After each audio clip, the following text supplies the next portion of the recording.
21-август күнү Кыргызстан мусулмандары дагы бир чоң майрам болгон Курман айт майрамын белгилешти. Адаттагыдай көпчүлүк өздөрүнчө курмандык чалып, Куран окутуулар басымдуу түрдө болду десек болот. Ал эми бул күндө кайрымдуулук иштери менен алек болгон кайрымдуулук коомдук уюмдар, жеке ишкерлер да колунда жок бей бечараларга, ден соолугунун мүмкүнчүлүгү чектелгендерге кол сунушту.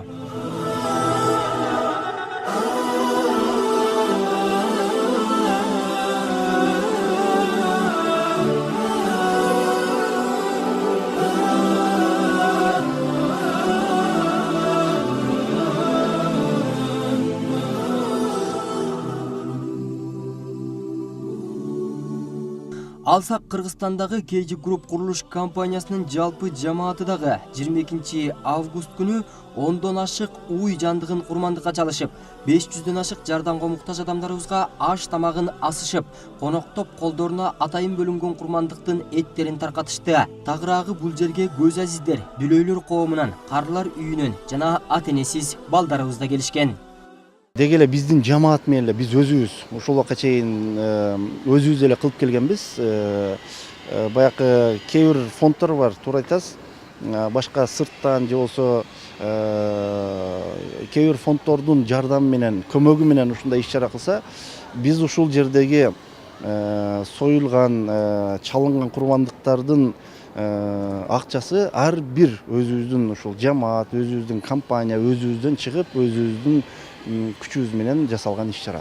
Биз ушул тапкан нерсебизди колубуздан келишинче ушундай иш-чаралар менен элге жардамчы болсок, пайдалуу болсок, жарамдуу болсок дегенден башка максатыбыз деле жок.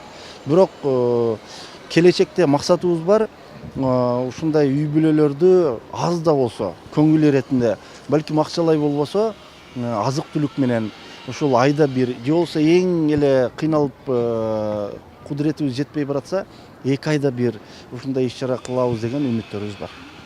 Мындан сырткары бул курулуш компания бир гана курулуш тармагында иш алып барбастан, коомго, элге керектүү көйгөйлөргө да кол сунганга аракет кылып келишет. Кыргыз Республикасынын жоокерлердин энелер комитети менен дагы 2 жылдан бери тыгыз иш алып барып келатканын комитеттин төрайымы белгилеп өттү.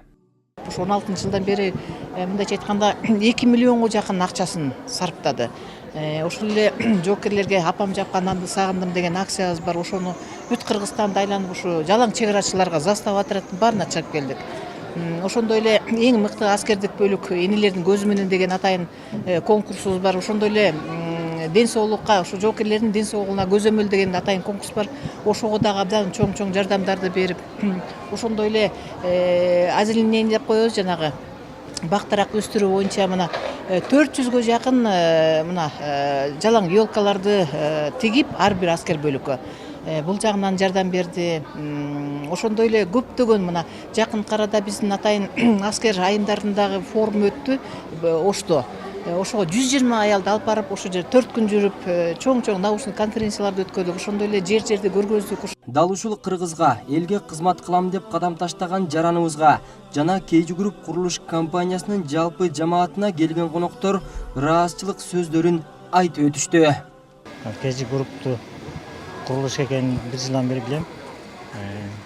Былтыртан бери билем. Бул группага кааларым иштерге ийгилик, курулуштары ушундай ар дайым иш жүрө берсин. Кылган садакаларын Аллахым өзү кабыл кылсын. Курбан айт майрамыңар майрек болсун. Иштериңе ийгилик.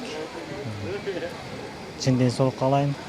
Ушу компанияга рахмат чоң. Алла разы болсун. Курбан айт менен куттуктап мемеканыга. Ушу быйыл эле KG Group'аны неме кылып, таанып неме кылдык, быйыл чакырып, ошо KG Group'a чакыргандым. Курбан айт мемеканга Алла разы болсун бергениге. Бизге деле чоң рахмат, ден соолук каалайм, иштерине ийгилик каалайм. Ушу рахмат баарыңарга. Үйдө канча балаңыз бар? Менде үйдө азыр 5 балам бар, 6-сыныны төрөйүмдө отурам, неме кылып. Ошо 5 балама келип туруп, ушу эт берип, Курбан айтка чакырып, тамак бергениге рахмат. Алла разы болуп, неме кылсын. Эми Курман айттын тарыхы эмнеден башталганы тууралуу кыскача маалымдасак, майрамдын жаралуу себеби Куранда жазылган жана Ибрагим пайгамбардын өмүрү менен байланыштырылат. Пайгамбарга Кудай үчүн өз уулу Исамилди курмандыкка чалуу боюнча аян түшөт. Аллахтын буйругун четке кага албай, Ибрагим жалгыз уулун ээрчитип Минага, азыркы Меккеге жөнөйт.